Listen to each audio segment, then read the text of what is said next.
Salut les zéros.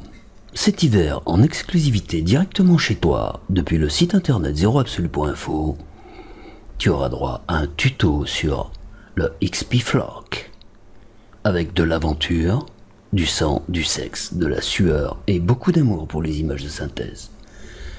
Et je déconne, on est parti pour le numéro, je sais plus combien, peut-être le 12, 13.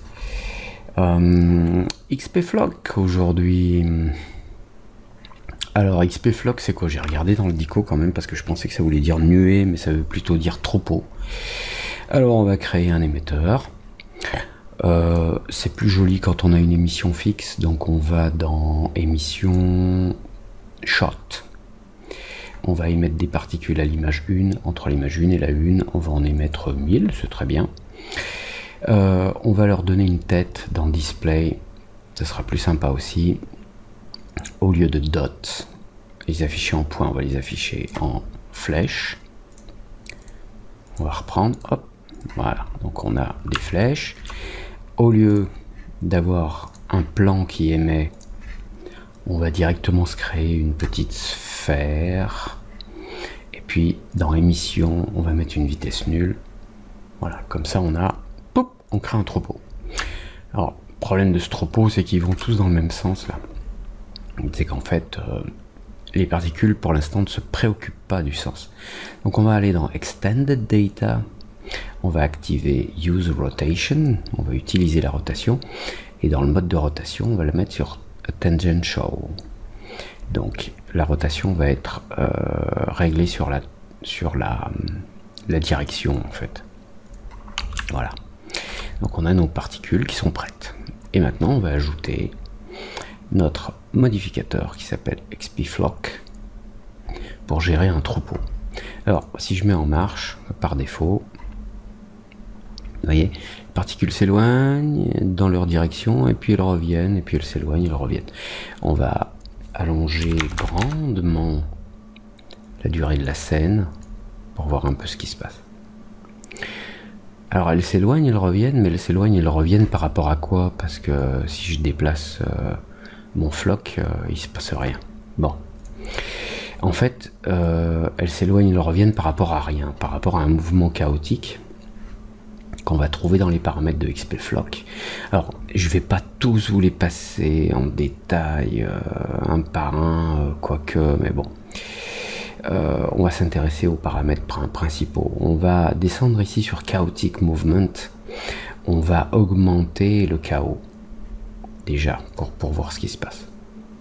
Ah, on voit effectivement que là, on a une certaine forme de chaos. On va diminuer l'échelle.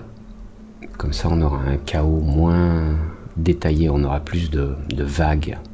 Vous voyez, là, ça me fait une grande vague. Si j'augmente l'échelle, je vais avoir des vagues plus petites, en fait, bizarrement. Alors, je vais diminuer à 0,6, on va regarder. Voilà. Ouh, ça commence à ressembler à une nuée d'oiseaux. Alors, le chaos, strength, chaos, donc la force du chaos que l'on a augmenté, va faire que les particules vont pas se focaliser sur le centre, là. Elles vont, plus on augmente le strength, plus elles vont avoir tendance à partir dans des endroits un peu space. La fréquence, vous voyez, quand je lance là,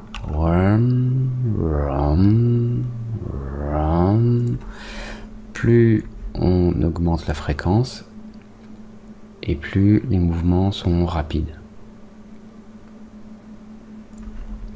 Si je diminue la fréquence, quelque chose de très faible, 0,1, les mouvements qui sont beaucoup plus grands. Hein? Ok, donc le chaos c'est très sympa, mais maintenant je suis embarrassé parce que mes particules partent un petit peu dans tous les sens.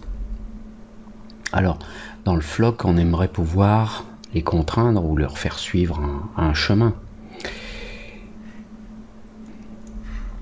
Alors, heureusement, on a un outil pour ça. Mais avant de regarder ça, on va vite fait jeter un œil sur les autres paramètres. Strength, donc c'est la force du modificateur. Vous voyez, si je diminue là, on a une force qui s'applique beaucoup moins fort, donc les particules vont moins vite, elles prennent plus de temps, etc. Si je remonte à 100%, ça ressemble plus à ce que l'on a habituellement dans un mouvement de troupeau. Notamment, ça ressemble à des oiseaux ou des poissons. Max speed, effectivement, on peut indiquer une vitesse maximum. Et je veux pas que vous alliez trop vite. Là, j'aime bien, ça ressemble vraiment à un banc de poissons. Random seed. Alors là, c'est la... donc tous les mouvements sont aléatoires. Ils sont basés sur une valeur de base qui va décliner tous les nombres aléatoires suivants qui vont permettre de fabriquer un mouvement aléatoire. Donc si on peut dupliquer cet objet flock et puis lui donner un autre random seed, une autre source aléatoire, ce qui va permettre de dupliquer puis d'avoir des mouvements différents sur un autre objet. Cohesion strength, on va regarder, on est à 25, si je mets à 0, bouh, ça part dans tous les sens. Si j'augmente, là on a un mouvement qui est beaucoup plus cohérent, c'est-à-dire qu'il reste beaucoup plus près les uns des autres. L'incidence du mouvement de l'une des particules sur celle qui se trouve à côté est beaucoup plus fort. Plus vous diminuez la cohésion, la force de cohésion, plus les mouvements sont amples. On a ensuite des paramètres de separation, separation strength, la force de séparation. Si je l'augmente, vous voyez, les particules se séparent beaucoup plus. Si je diminue, elles restent, on va reprendre au début, elles restent beaucoup plus proches les unes des autres. Et puis on a une distance, separation distance, qui est un paramètre à peu près fixe qui permet d'avoir une distance entre chacune des particules. On fixe une distance. Comme ça, on a un troupeau plus éclairci ou un troupeau plus dense quand la distance est plus courte. Qu'est-ce qu'on va avoir d'autre? Match velocity. Les particules peuvent matcher, peuvent calquer leur vitesse sur celle qui se trouve à côté. Alors ça, c'est vraiment un paramètre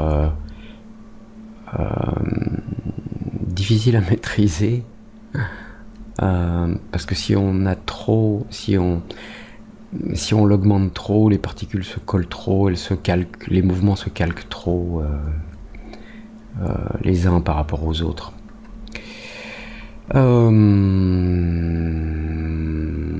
Voilà, je pense qu'on a vu l'essentiel. Maintenant, on va regarder notre helper. Donc, on a un outil qui nous aide avec ça. Parce que si on veut maîtriser la direction, la position, on a un outil dans le menu Xparticles qu'on va retrouver Other Objects, voilà. XP Flock Helper. Flock Helper va nous donner une aide sur le flock. Donc on va le retrouver, j'aime bien l'icône parce qu'il y a un petit oiseau à l'intérieur. Flock Helper, est-ce qu'il est dans cette liste? Là, il est là.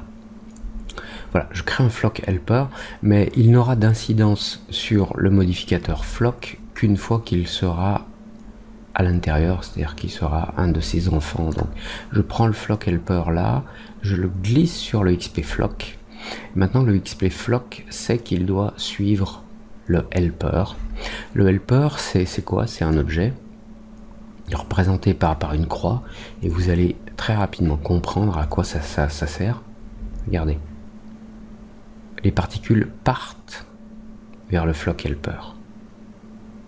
Et si je le déplace, elles vont repartir par là-bas. Ce flock helper, il est animable. Donc, on va pouvoir pousser les particules à suivre ce helper. Le helper, l'aide pour la gestion des flocks, a des modes, le mode attract, excusez-moi, où les particules sont attirées, le mode repel, où les particules, vous allez voir, elles vont s'écarter autant que possible, mais on peut indiquer la force là en bas, strength.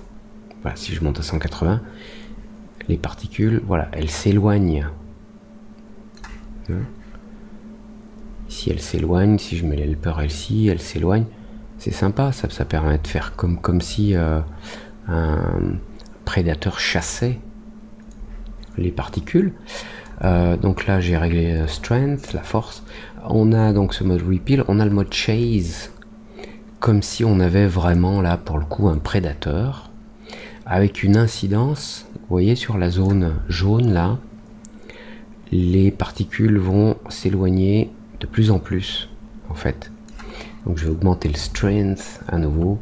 Alors on a un chase speed, acuteness of turn, donc ça va tourner plus ou moins, action radius. Voilà. Là on va pouvoir simuler une chasse.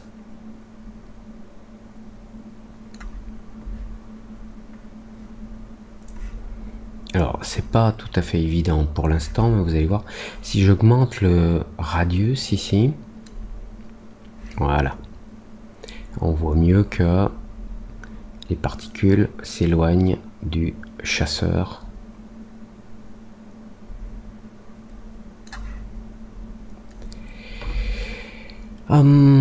Action radius, voilà, si on prend quelque chose de plus grand aussi.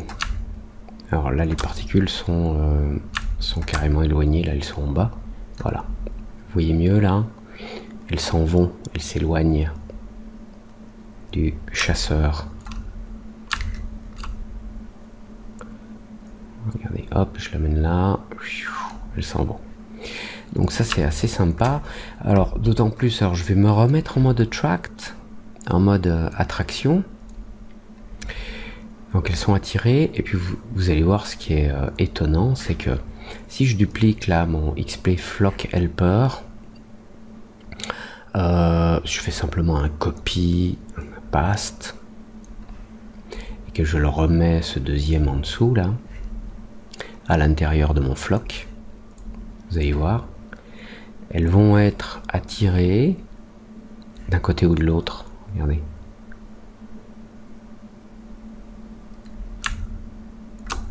Une fois d'un côté, une fois de l'autre. Come on.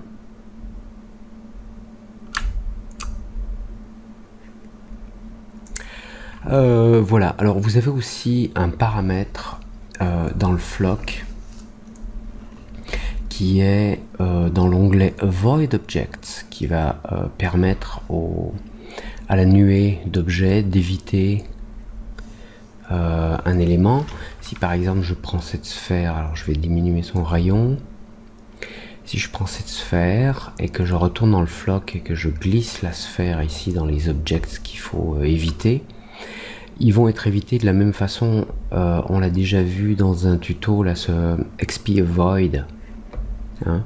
Donc le comportement va être le même, sauf que l'objet va être évité. Si je le place là, vous voyez, ils font le tour. Alors maintenant, si je prends par exemple le Flock Helper là qui est à droite, que j'augmente sa force, hop, ils sont plus attirés vers celui-ci. Je reprends l'autre, celui de gauche, je vais diminuer un peu sa force. Voilà.